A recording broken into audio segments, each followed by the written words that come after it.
tym tygodniu Fabia Monte Carlo. Samochód, który jest najatrakcyjniejszą wersją popularnej Fabii. Jest także najładniejszą wersją popularnej Fabii i co najważniejsze, jest inspirowana właśnie rajdami. Co oferuje i co pokazuje sobą najdroższa, najciekawsza Fabia na rynku? No właśnie, zapraszam Was na test najnowszej Skody Fabii w edycji specjalnej Monte Carlo.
Drogi widzu, ale jak przyciągnęła Cię tutaj Skoda Fabia, to nie zapomnij także o subskrypcji kanału Motookiem, bo to dzięki Waszym subskrypcjom my możemy pokazywać coraz to więcej samochodów i takich właśnie oto także ciekawostek jak Skoda Fabia Monte Carlo.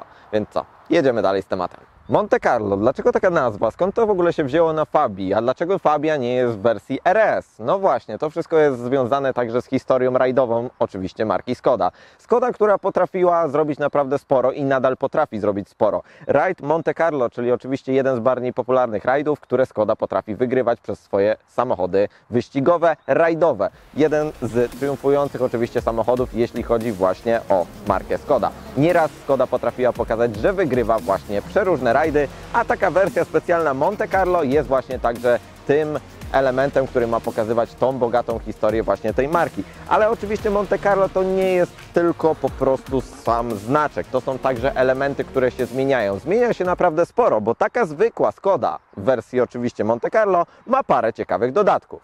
Pierwszym z nich jest na pewno stylizacja. Stylizacja, która oczywiście wpływa bardzo mocno. Monte Carlo zmienia Fabię bardzo dosyć mocno, jeśli chodzi właśnie o takie akcenty stylistyczne.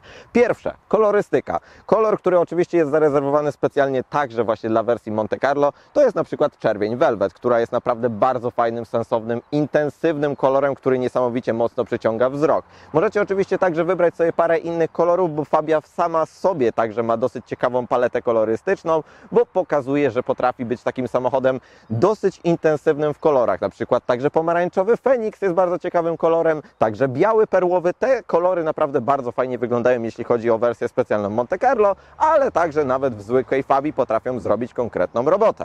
Ale to nie są wszystkie elementy. Zobaczcie na elementy wyczernione. Pierwszym elementem, który jest charakterystycznym dla wersji Monte Carlo, jest oczywiście polakierowany w pełni na czarno także grill przedni z pionowymi żeberkami, który wygląda naprawdę bardzo ładnie. Cała jego struktura jest niesamowicie bardzo ładnie tutaj zrobiona i ten kolor czarny właśnie także to podkreśla.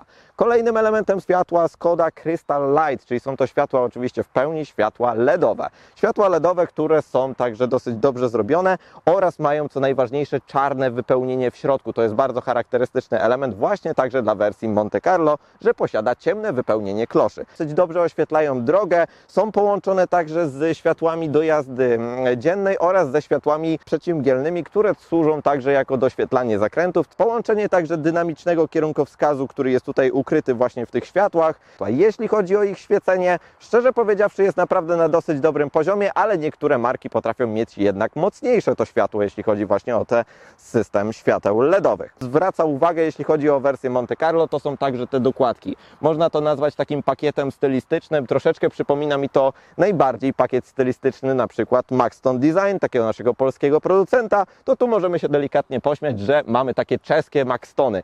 Bardzo ładnie to wygląda, poszerza, mamy takich tych elementów, także właśnie mamy tutaj z przodu oraz także z boku samochodu. To są dokładki stylistyczne, które po prostu pokazują, że ta Fabia jednak ma być takim bardziej charakternym samochodem. koła. Także tradycyjnie w Fabii możecie sobie tutaj zacząć od 16-calowych kół, które oczywiście będą bardziej komfortowe, będą także bardziej praktyczne, a także możecie sobie bardziej poszaleć i w takiej wersji Monte Carlo możecie także zamówić sobie takie bardzo ładne 17-calowe koła.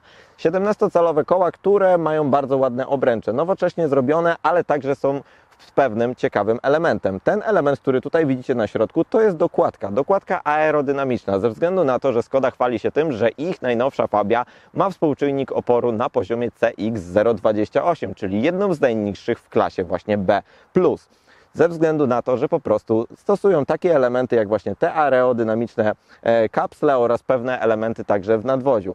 Ładny, nowoczesny wzór, bardzo ładnie to wszystko wygląda, a także i bardzo ciekawie się prezentuje, w szczególności kiedy samochód jedzie. Widać tą dynamikę i widać, że to koło także przyciąga. Z drugiej strony popatrzmy na to, kto ma dzisiaj felgi 17-calowe, jeśli chodzi właśnie o taką Fabię. Rzadko kiedy widzicie.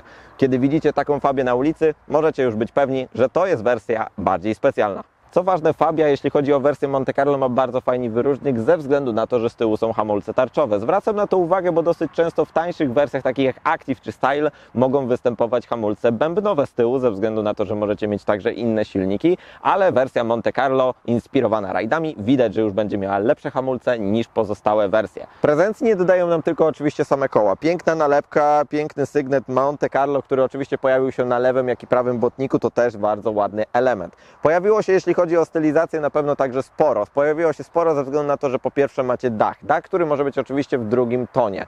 Może być odmiennym kolorem od oczywiście koloru nadwozia. 1000 zł, jeśli chodzi o dopłatę do takiego czegoś, ale zobaczcie, jak ładnie pokazuje to, że mamy to odcięcie. Ładny kolor czerwony razem połączony z czarnym dachem, niesamowicie dobrze to wygląda. Widać, że ta bryła staje się taka dynamiczna i pokazuje to po prostu, że ten samochód naprawdę prezencyjnie dosyć dobrze wygląda. Skoda naprawdę zrobiła dosyć dobre wrażenie już w szczególności nawet tradycyjną wersją, ze względu na to, że mamy sporo takich przetłoczeń. Jedno ostre przetłoczenie tutaj, jedno przetłoczenie na dole. To pokazuje, że po prostu jest jakoś ten samochód charakterystycznie ładnie narysowany. Wymiary, jeśli chodzi o Monte Carlo, oczywiście są takie same, ale co najważniejsze, Fabia jest większa praktycznie od większości konkurencji, jeśli chodzi o segment B+.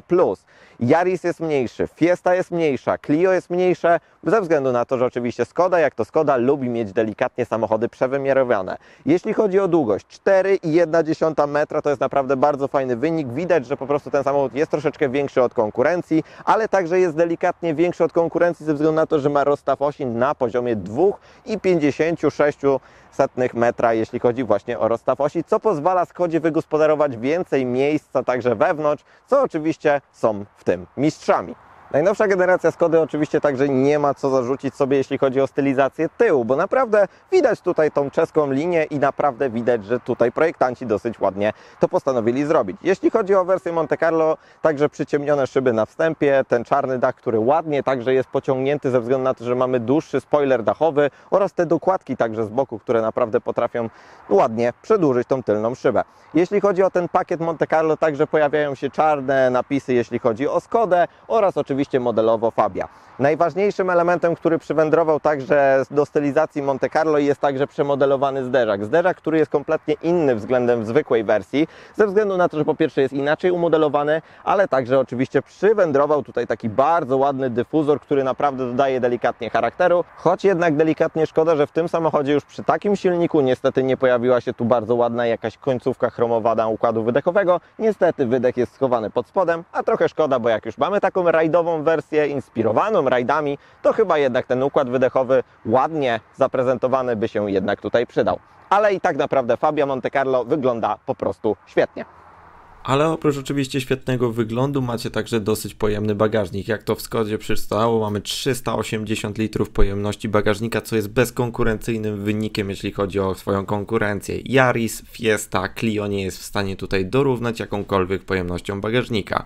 Bagażnik jest także naprawdę ustawny, posiada parę ciekawych elementów takie jak haczyki, miejsce na odłożenie zakupów, ale także jest wykonany dosyć mocno spartańsko, co także widać po niektórych elementach. No i najgorszym jego elementem jest umocowanie niestety gaśnicy, która nie posiada swojego idealnego miejsca i tak jak wydarzyło się to w naszej testówce, niestety delikatnie gaśnica postanowiła eksplodować, co było widać delikatnie także na podłodze. Co ważne, są także ciekawe aspekty, jeśli chodzi o Skodę i ciekawe dodatki. Jednym z ciekawych dodatków na pewno jest możliwość powiększenia sobie baku. 200 zł wymaga dopłata, żeby powiększyć sobie bak z 40 litrów prawie do okolic 50 paru litrów i to jest naprawdę bardzo fajny element ze względu na to, że wtedy Skoda jest w stanie zrobić jeszcze więcej na jednym zbiorniku, a nie wymaga to dużej dopłaty. No ale oprócz takich ciekawostek jak właśnie ten powiększony bak, nie możemy zapomnieć także o Simplik Cleverach, czyli na przykład takiej oto skrobaczce, która zawsze w Skodzie jest ukryta, jeśli chodzi właśnie o wlew paliwa tutaj pod klapką, a to nie jest wszystko z takich Simplik Cleverów. Kolejnym elementem, jak to w Skodzie, musicie być przygotowani na różne warunki pogodowe. No i tak oto jest. W lewych drzwiach ukryta jest parasolka, która jest oczywiście sygnowana, jeśli chodzi o Skodę i za każdym razem możecie być przygotowani na różne warunki pogodowe, bo po prostu Wasza Skoda zawsze jest przygotowana na to, że możecie mieć tutaj schowaną właśnie sobie parasolkę. No tak, ale w końcu rajdowa inspiracja musi także posiadać jakikolwiek dobry silnik. No i tak oto zaczynamy sobie gamę silnikową. To, co mi się podoba na pewno w Skodzie, to jest umiejscowienie, jak się otwiera maskę. Wystarczy po prostu wsadzić rękę pod znaczek i tutaj jest bardzo ładnie ukryta klamka. Małe, ale jednak cieszy, że po prostu łatwo można to bez problemu zrobić. Kolejny Simplik Clever, który oczywiście znany jest w Skodzie, to jest oczywiście płyn do spryskiwaczy i ładny lejek, który jest tutaj zrobiony, więc to już jest po prostu standard. Ale co mamy, jeśli chodzi o gamę silnikową? Standardowe Skodę Fabie możecie sobie wybrać już praktycznie z 3 różnymi silnikami i zaczniemy sobie właśnie od tego najsłabszego. 1.0 MPI, silnik wolno ssący 3-cylindrowy, posiadający moc 80 koni. To nie jest wysilona jednostka, to jest naprawdę dosyć słaba jednostka, nawet jak na taki samochód. Ale możecie oczywiście także sobie to wybrać nawet z instalacją LPG firmy Landry Renzo, która oczywiście jest dosyć popularna i jest to fabryczna instalacja LPG montowana przez Skodę w fabryce, co jest bardzo fajnym elementem, bo już wyjeżdżając z salonu możecie mieć za niewielką dopłatą silnik, który już jest zagazowany i przygotowany właśnie pod jednak niższe koszty eksploatacji ze względu na gaz. Ale kiedy chcielibyście mieć troszeczkę więcej mocy, wtedy wybieracie silnik 1.0 TSI, czyli silnik 3-cylindrowy, 1-litrowy oczywiście konstrukcji Volkswagena, który jest połączony albo z 5-biegowym manualem lub z 6-biegowym manualem i może on mieć moc od 95 koni, aż w mocniejszej wersji nawet 110 koni. I tu jest bardzo ważny wyróżnik, że wersja Monte Carlo od tej generacji jest w stanie właśnie posiadać różne silniki. Nie musicie wybierać silnika topowego, możecie właśnie nawet mieć taką wersję Monte Carlo z silnikiem 1.0 o mocy 110 koni i właśnie z tym 6-biegowym manualem lub za dopłatą nawet z 7-biegowym DSG. Ale rodzynkiem, który jest najważniejszy w tym samochodzie i który sprawia, że Fabia jest naprawdę w tej wersji Monte Carlo takim zadziornym, przyjemnym, fajnym samochodem, który potrafi pokazać swoje, to jest właśnie ta jednostka. Jednostka, która jest zapożyczona z Golfa 1.5 TSI. Silnik, który potrafi pokazać, że ma pazur 150 koni, 250 Nm, jeśli chodzi o Fabię, która waży, uwaga, tonę 200. To jest naprawdę leciutki samochód, który dostał bardzo mocny silnik. Silnik, który jest naprawdę bardzo fajnie zestrojony i ma naprawdę dużo technologii. Silnik, który zastąpił popularny silnik, który był wcześniej dosyć dużą bolączką, czyli silnik 1.4 TFSI, który zawsze w każdych ogłoszeniach, jeśli chodzi o Fabię, występował z dopiskiem. To już jest ten poprawiony. Dlaczego poprawiony? Dlatego, że niestety brały w większości olej i były z nimi dość duże problemy. W tym momencie zastąpiono to większą pojemnością 1.5 i ten silnik naprawdę jest czymś niesamowitym ze względu na dynamikę, w miarę oszczędne spalanie oraz połączenie, jakie możemy mieć tutaj w tej wersji, czyli ten silnik występuje tylko i wyłącznie z skrzynią dwusprzęgłową DSG o przełożeniach aż 7. 7 przełożeń w tym samochodzie robi naprawdę robotę, bo jesteście w stanie zejść w miarę nisko ze spalaniem, bo okolice 6,5 litrów, nawet do okolic oczywiście 5,5 da się takie wyniki nawet zrobić. Co prawda średnie spalanie najczęściej oscyluje w okolicach 7,5 litra w większości, ale chcecie po prostu używać tego samochodu. Dlaczego? Dlatego, że ma prawie 8 sekund do pierwszej setki i to jest bardzo fajny element, co udało nam się także oczywiście sprawdzić.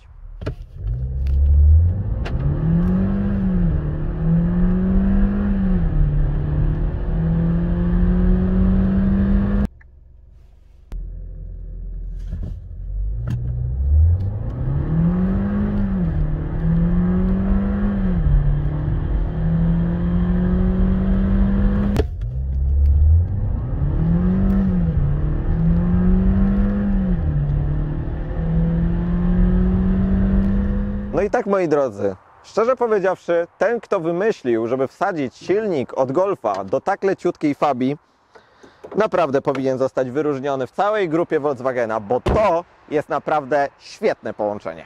Kolejnym aspektem praktyczności tego samochodu na pewno jest wnętrze. Wnętrze i rozstaw osi, o którym Wam już wspomniałem. Widać, że tutaj jednak trochę tej przestrzeni przybyło. Dlaczego? Dlatego, że mamy większy rozstaw osi, jesteśmy w stanie wygospodarować więcej miejsca na nogi oraz więcej miejsca ogólnie, tak na formie przestrzeni. Co prawda w Skodzie Fabii Monte Carlo czuję się delikatnie tak klaustrofobicznie. Troszeczkę czuję się, że jestem taki otoczony tym wnętrzem i że tu z tyłu faktycznie jest trochę mniej miejsca, ale patrząc na to, jak wygodnie jestem usadowiony, to naprawdę jest niesamowicie dobrze. Zobaczcie na moje kolana, zobaczcie na moje nogi, że ja mam całe wszystko idealnie podparte. Ze względu na to także, że zobaczcie, że mam tutaj sporo przestrzeni także na nogi, sporo przestrzeni także nad głową, ale to jest zasługa pewnej rzeczy. Zobaczcie na wyprofilowanie tych foteli, jak mocno się w nie wpada, jak także siedzisko jest mocno uformowane, tak właśnie delikatnie bardziej sportowo, że wpada się troszeczkę tak bardziej niczym do fotela kubełkowego. I to faktycznie robi robotę. To, co nie robi roboty, to na pewno jest tunel środkowy. To jest irytacja w tym samochodzie, troszeczkę duża. Nie wiem, dlaczego jest aż tak duży, ale zobaczcie, że on jest po prostu gigantyczny, jakby tutaj był tylny napęd. 2 nawiewy oczywiście za dopłatą, 2 także porty USB-C, bo w tym samochodzie tylko już występują nowoczesne formy, jeśli chodzi o USB-C. Mamy także kieszonki oczywiście w formie takich gazetowników oraz taki mały Simply Clever, żeby Wam telefon nie wpadał. Macie taką mniejszą kieszonkę, do którego możecie sobie spokojnie wsadzić Wasz telefon. Tu widać oszczędności, jeśli chodzi o Fabię. To wszystko niestety jest cholernie twarde, ale za to ładnie wygląda klameczka, która jest ładnie chromowana. Tylny rząd, szczerze powiedziawszy, w miarę mnie zaskoczył. Co prawda mógłby być delikatnie większy, ale w końcu to jest tylko Fabia. A przednie wnętrze zaczniemy sobie od foteli. Fotele, jeśli chodzi o wersję Monte Carlo, to jest jeden z dużych wyróżników właśnie tej wersji. Dlaczego? Dlatego, że są bardzo usportowione. To są fotele, które oczywiście są akcesoryjne, które potrzebują delikatnej dopłaty, ale naprawdę warto je wziąć. Są po prostu świetne. Zobaczcie, jak po pierwsze one wyglądają. Wyglądają tak, jakbyście je wzięli już z, nie wiem, Fabii RS, która by była na przykład już przygotowana naprawdę mocno motosportowo. Fotele, które są naprawdę dosyć dobrze zrobione, są materiałowe. To nie są fotele skórzane, ale naprawdę niesamowicie dobrze trzymają. Niesamowite boczki. Boczki, które są wyprofilowane, które bardzo dobrze otulają, jeśli chodzi właśnie o nawet takie szczupłe osoby jak ja. To jest naprawdę dosyć duży plus. Do tego siedzisko, które jest długie, wydłużone i idealnie podpiera nogi. Widać, że po prostu Skoda dopracowała także ergonomię tych foteli. Ładne także są akcenty w formie takiego materiału, który jest tutaj imitacją takiego delikatnego karbonu. Biała nitka oraz także ta góra tego fotela z tą przelotką. Wygląda to po prostu typowo rajdowo, typowo sportowo i widać od razu ten charakter, który właśnie tam wersja Monte Carlo ma pokazywać. Coś niesamowitego. Do tego pojawił się Isofix oczywiście w formie praktycznej, także na przednim prawym fotelu. Co ważne, te fotele po prostu dobrze trzymają w zakrętach, dobrze się sprawdzają oraz nie męczą na długich trasach, bo macie po prostu idealnie podparte ciało. Ale fotele to nie tylko jeden element, który naprawdę podoba mi się we wnętrzu nowej Fabii. Nowa Fabia jednak dostała bardzo nowoczesne wnętrze. Wnętrze, które przywędrowało także z nową generacją Octavii, także tutaj zostało delikatnie fajnie wymodelowane i przemodelowane, żeby właśnie w Fabii robiło robotę. A w Monte Carlo jest po prostu jeszcze bardziej sportowo i to delikatnie właśnie widać, ze względu właśnie na wszystkie akcenty. Akcenty takie jak na przykład tutaj dekor, który jest wykonany w formie takiej imitacji karbonu, ale jest miękkim elementem, który ma ładne przeszycie w formie takiej białej nitki. Do tego takie elementy w formie struktury tutaj, które są tutaj przy ekranie. Ten element w formie czerwieni, która jest identyczną czerwienią taką, jak mamy właśnie kolor naszego lakieru na zewnątrz. To po prostu takie elementy robią naprawdę wrażenie. Tutaj mamy także ładny napis Fabia, który jest oczywiście na piano blacku niestety, ale jest takim elementem, który widać z zewnątrz i dosyć ładnie to wszystko akcentuje. I to wnętrze jest naprawdę ergonomiczne. Tak jak nas przyzwyczaił Volkswagen i Skoda, to wnętrze po prostu jest takie, że praktycznie wiecie wszystko od razu po wejściu. Co mamy przed sobą? Przed sobą mamy kierownicę. Kierownica, która jest oczywiście specjalna dla wersji Monte Carlo. Jest delikatnie grubsza, jest lepiej wyprofilowana, jest spłaszczona także u dołu. Ma tutaj bardzo ładny napis Monte Carlo, bo w wersjach tradycyjnych, czyli Active i Style, jednak to wnętrze się różni ze względu na to, że macie także tam wtedy macie podwójną kierownicę w formie 2 ramion, a nie potrójną, tak jak w tym przypadku. Kierownica naprawdę fajna, przyjemna, dobrze leży w dłoniach i jednak po prostu jest czymś takim lekkim aspektem jednak tym rajdowym. Jeśli chodzi o ekran, przed nami mamy ekran nowoczesny, który przywędrował także do Fabii w najwyższych wersjach wyposażenia. Jest to oczywiście wyświetlacz, który jest w pełni konfigurowalny, ma różne tryby, różnego rodzaju opcje i ten ekran jest także dosyć specyficzny w obsłudze, bo dosyć dużo posiada funkcji, które musicie konfigurować z tego ekranu oraz także za pomocą tych rolek, które tutaj są zrobione. Niestety działa to troszeczkę różnie, musicie to po prostu tak przeklikiwać specyficznie, trzeba do tego się po prostu mocno przyzwyczaić, nie jest to na początku idealnie intuicyjne. Kierownica po lewej stronie posiada sterowanie multimediami oraz rolkę do głośności, podgrzewana jest także trójstopniowo kierownica, za co ogromny plus, a po prawej stronie macie funkcję odnośnie lane assistu, tempomatu oraz właśnie tych widoków, które są tutaj zastosowane i sterowanie tempomatem za pomocą tradycyjnej dźwigienki, jak to właśnie w Volkswagenach zawsze bywało, więc na środku pojawił się nowoczesny system multimedialny ze Skody, to jest 8-calowy wyświetlacz, który jest naprawdę fajny, posiada, tak jak widzicie, takie gesty, które możecie wykonywać sobie ruchem waszego nadgarstka, waszej dłoni, możecie jakby to przewijać. Działa to różnie, ale działa. Naprawdę fajny element, który czasem może robić za formę zabawy. Dobry system, działa naprawdę płynnie, posiada sporo rzeczy oraz to, co najważniejsze, posiada Android Auto i Apple CarPlay w wersji bezprzewodowej, który działa naprawdę sensownie i także ta rozdzielczość tego ekranu jest naprawdę bardzo przyjemna. Warto także zwrócić uwagę na pewno na kamerę. Kamera, która jest jakości standardowej, ale nie jakiejś super, ale ważne, że jednak jest. Naprawdę fajny system, posiada dosyć dobre nagłośnienie, także tutaj w standardzie naprawdę da się tego posłuchać bardzo przyjemnie. Poniżej tradycyjny układ klimatyzacji, za co bardzo lubię, po prostu macie tradycyjną gałeczkę do zmiany temperatury, wszystkie rzeczy oraz przycisk menu, który wyświetla Wam także na ekranie głównym wszystkie rzeczy odnośnie właśnie klimatyzacji, czy ma być poziom intensywny, łagodny, średni. Jest też zastosowany system Air Care, który oczywiście jest oczyszczaniem powietrza wewnątrz samochodu, za co ogromny plus. Fajną funkcją i możliwością, jaką możecie mieć w Skodzie, to jest na pewno podgrzewana przednia szyba. To jest wyróżnik, bo nie każdy samochód w tym segmencie jest w stanie Wam zaoferować taki element. Dopłata okolice 400 zł za podgrzewaną szybę, ale uwierzcie mi, naprawdę warto. Jeśli korzystacie z tego samochodu, samochód stoi na zewnątrz w zimę, to jest jeden z najlepszych elementów. Wchodzicie sobie po prostu tutaj w menu, a następnie wybieracie sobie podgrzewanie szyby i dosłownie za parę minut macie już rozmrożoną szybę i nie musicie jej skrobać. Świetne rozwiązanie, brawo Skoda, że jesteście w stanie takie coś zaoferować w Fabii. Macie także tutaj ładowarkę indukcyjną, w której naprawdę fajnie, bo mieści się dosyć duży telefon. Niestety, jak zaczynacie delikatnie to wszystko gdzieś tam ruszać, to jednak się okazuje, że jednak to wszystko gdzieś tam potrafi delikatnie skrzypieć, ale na szczęście podczas jazdy jest cisza. A aspiracje rajdowe w Monte Carlo nie tylko są, jeśli chodzi o zewnętrzną stylizację, także jednak te aspiracje rajdowe trochę wchodzą jednak właśnie we wrażenia z jazdy. Dlaczego? Dlatego, że mamy dosyć dobrze zestrojone zawieszenie. Zawieszenie, które jest tutaj zastosowane, jest to zawieszenie sportowe. Wymaga ono dopłaty 650 zł, ale szczerze powiedziawszy warto. Warto ze względu na to, że po prostu zawieszenie jest bardzo precyzyjne. Układ kierowniczy także jest na naprawdę dosyć dobrym poziomie. To wszystko ma ze sobą jakieś takie ręce i nogi. Zawieszenie jest jędrne, przyjemne, a także i komfortowo wybiera nierówności, z czego tego najbardziej się bałem, jeśli chodzi o ten samochód, jak usłyszałem, że jest możliwe do dokupienia zawieszenie sportowe.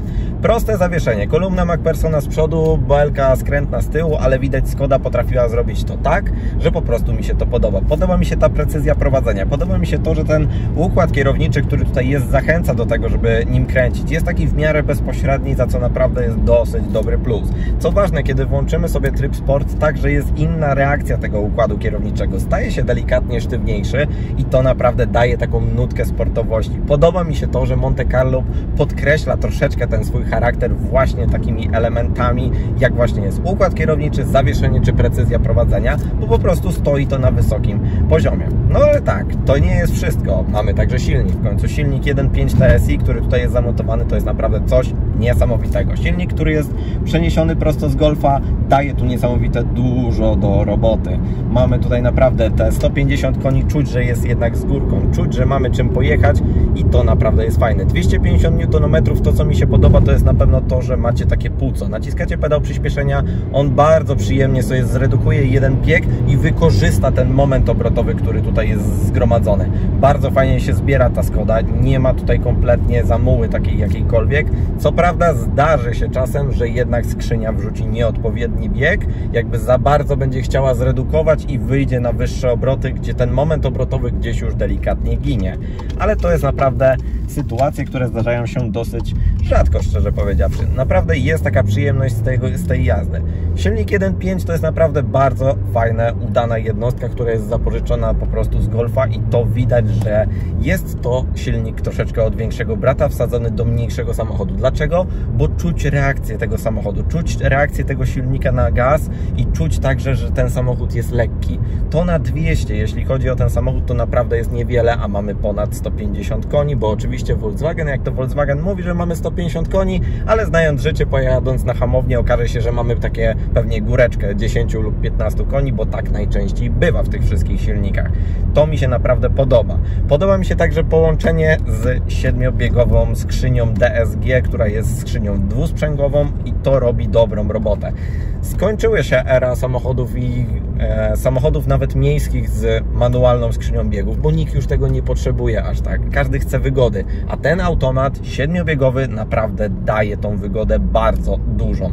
Połączenie tego daje po pierwsze, że dobre rezultaty jeśli chodzi o spalanie oraz także bardzo dobre rezultaty jeśli chodzi o komfort i podróż także tym automatem. Skrzynia jest responsywna, działa po prostu za dotknięciem nogi. Kiedy ja nacisnę mocniej pedał przyspieszenia, ona sobie zredukuje 1 lub 2 biegi w zależności od obciążenia. Kiedy po prostu jadę ze stałą prędkością, ona zacznie wrzucić sobie na przykład 6., 7 bieg, zacznie żeglować lub nawet postanowi, że silnik będzie mógł przejść w tryb dwucylindrowy. Tak, bo silnik potrafi wyłączyć sobie 2 cylindry po to, żeby oszczędzać jednak także paliwo. Ale to, co jest najważniejsze w tej Monte Carlo, to jest to, że ona angażuje jednak w tą jazdę. To jest naprawdę bardzo przyjemny samochód do jazdy takiej już naprawdę lekko, nawet sportowo-torowej i czuć po prostu to, że ten samochód troszeczkę kusi. Kusi, żeby wejść mocniej w zakręt, żeby go dohamować, żeby jednak wyjść z tego zakrętu gdzieś z przyciśniętym pedałem przyspieszenia, tak jak to robicie na przykład na track dayach, na torach, bo po prostu jest coś w tym samochodzie, jest ta nuta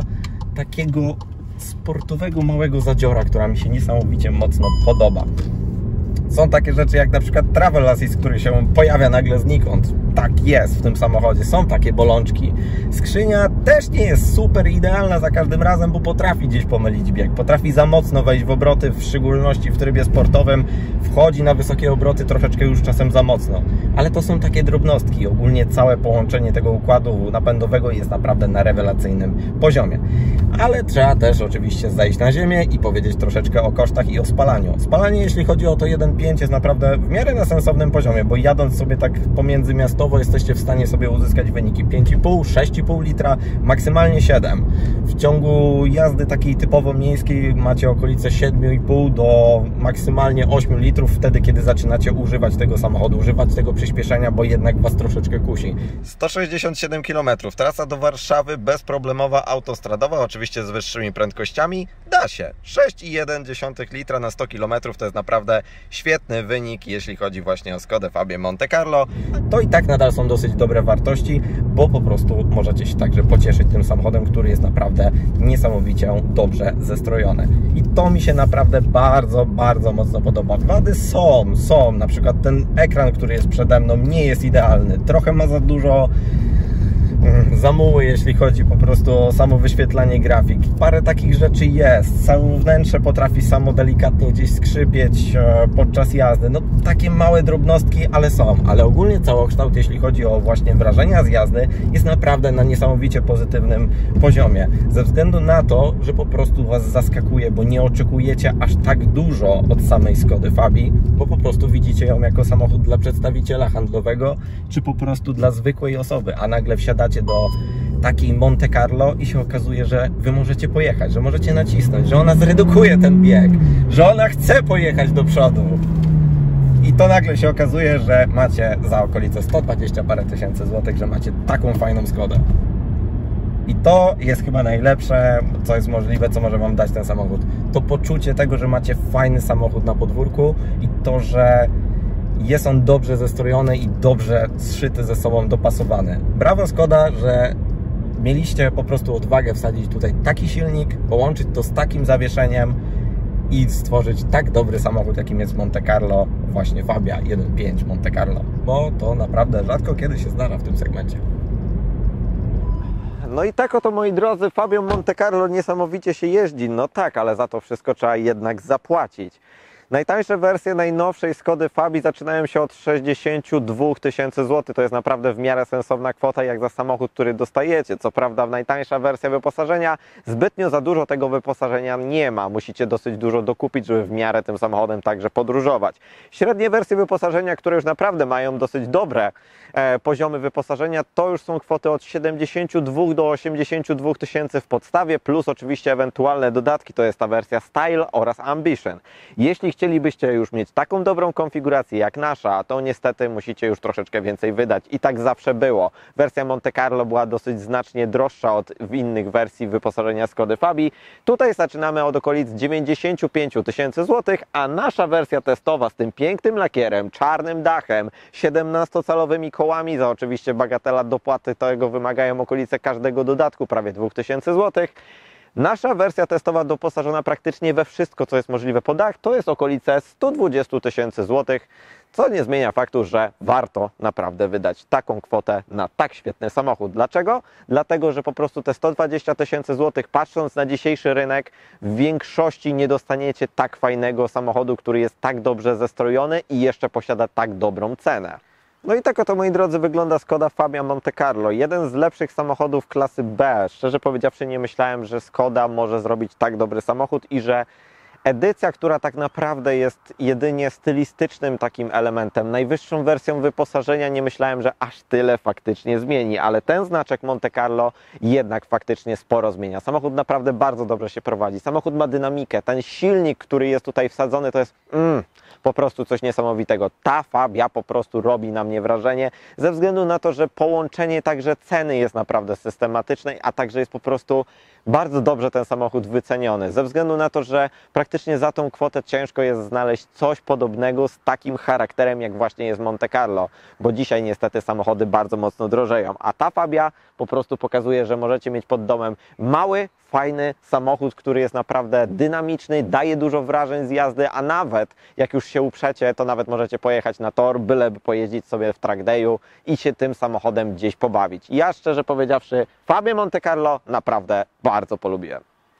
Skoda Fabia Monte Carlo, jeden z najlepszych samochodów, jeśli chodzi właśnie o Skodę Fabię. Najlepsza edycja, jaka jest możliwa. Nie dziwię się, że większość ludzi marzy o Monte Carlo, bo to jest jeden z lepszych samochodów, jaki jest faktycznie oferowany właśnie w tej najnowszej generacji Fabii i to faktycznie udało mi się poznać podczas tego testu.